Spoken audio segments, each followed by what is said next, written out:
శుక్లాం వరదం విష్ణుం శేతివర్ణం చతుర్భుజం ప్రసన్నవజ్రం ధ్యాయే సర్వవిఘ్నోపశాంతయే. గురు బ్రహ్మ గురు విష్ణు గురుదేవో మహేశ్వరః గురు సాక్షాత్ పరబ్రహ్మ తస్మై శ్రీ గురవే నమః. जय बोलो गणेश महाराज की जय. गुरु ब्रह्मा गुरु विष्णु गुरुदेवो महेश्वर गुरु साक्षात परब्रह्म तस्मै श्री गुरवे नमः. जय बोलो गणेश महाराज की जय. శ్రీ గణేష యువ భక్త మండల్ వాళ్ళకి హృదయపూర్వక నమస్కారాలు.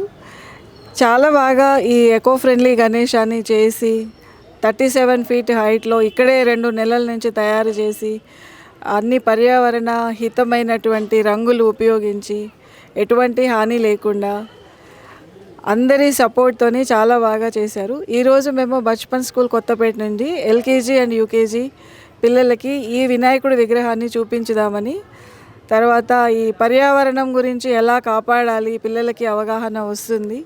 ఈ 37 ఫీట్ గణేష చూసి పిల్లలు చాలా సంతోషిస్తారని మేము ఈరోజు ఇక్కడికి రావడం జరిగింది. ఈ అసోసియేషన్ వాళ్ళు చాలా సపోర్ట్ చేశారు. పిల్లలు కూడా చాలా సంతోషంగా ఫీల్ అయ్యారు. అండ్ వీళ్ళందరికీ ధన్యవాదాలు తెలుపుతున్నాను. 1988లో శ్రీ గణేష్ బాలభక్త మండలాన్ని ప్రారంభించామండి. అప్పటి నుంచి ఇప్పుడు 37 years 37 feet 37 Ganesh eco Ganesh మన ట్విన్ సిటీస్లో ఇదే ఫస్ట్. మా కమిటీ సభ్యులు, స్థానిక శాసనసభ్యులు, పోలీసు ఉన్నతాధికారులు ప్రతి ఒక్కరూ మాకు సహకారం అందిస్తున్నారు. మా అధ్యక్షులు బి నారాయణరావు గారు స్టార్టింగ్ నుంచి కూడా చాలా సపోర్ట్ చేశారు. రామ్ కుమార్ రాజు గారు, జ్ఞానేంద్ర గారు, స్వామి గారు, శ్రీనివాస్ రెడ్డి గారు, మెయిన్ శేఖర్ యాదవ్ ఆయన దగ్గరుండి అన్ని పనులు చూసుకుంటారు. ప్రతి ఒక్కరు అందరి సహకారంతో మేము ఈరోజు 37 ఇయర్ ఫీట్ గణేష్ పెడుతున్నాము. అదే మట్టితో పెట్టడం అనేది ఎల్బీనగర్ కాన్స్టిట్యూషన్లో నెంబర్ 1. ప్రజలు, లోక స్థానిక ప్రజలు వీళ్ళందరూ కూడా బాగా సపోర్ట్ చేస్తున్నారు. ఈవినింగ్ భక్తి శ్రద్ధలతో చేస్తాము. ప్రతిసారి మా దగ్గర పోలీసు ఉన్నతాధికారులు వచ్చారు. ద్వారకా తిమ్మరావు గారు, భాస్కరరావు గారు, కృష్ణారావు గారు వీళ్ళందరూ ఎప్పుడు వస్తారు. వాళ్ళ ఆశీస్సులో గణేష్ వాళ్ళకు చెందుతాయి. అట్లే స్థానిక ప్రజలు కూడా తండోపతండాలుగా వస్తారు. 14వ తారీఖు అన్నదానం చేస్తున్నాము. ఆ రోజు 5-6,000 పీపుల్ వస్తారు. అందరితో మేము సహకారం అందిస్తారు. మేము వాళ్ళతో సహకారం ఇస్తాము. భక్తి శ్రద్ధలతో 17th రోజు ఇక్కడే నిమజ్జనం చేస్తాము. స్థానికంగా ఇక్కడే నీళ్ళు పెట్టి ఇక్కడే నిమజ్జనం చేస్తాము. అది మా స్పెషాలిటీ. శ్రీ గణేష్ యువ భక్త మండల్ 1988 ఎస్టాబ్లిష్డ్. సో 88 నుంచి కంటిన్యూస్గా ఒక్కసారి కూడా బ్రేక్ చేయలేదు మేము వినాయకుడు. ఈవెన్ కరోనా పీరియడ్లో కూడా మేము వినాయకుడు చిన్నదైనా పెట్టాం.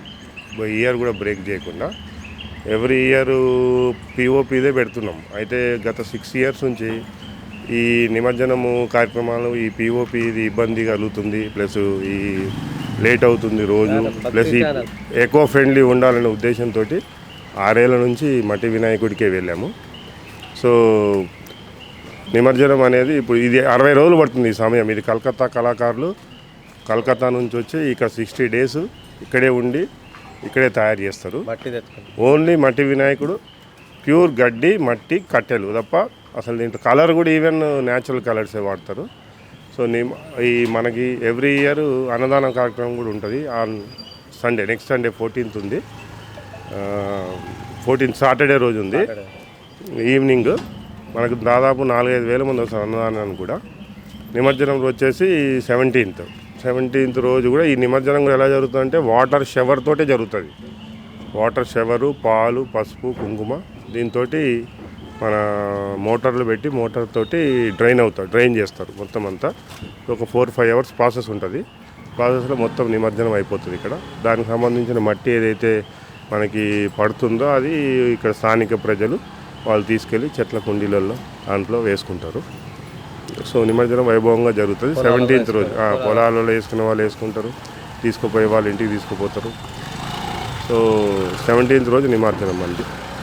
హిందూ టీవీ ఛానల్ని సబ్స్క్రైబ్ చేయండి, లైక్ చేయండి, షేర్ చేయండి.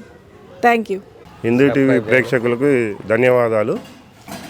హిందూ టీవీ సబ్స్క్రైబర్లకు లైక్, షేర్ అండ్ సబ్స్క్రైబ్.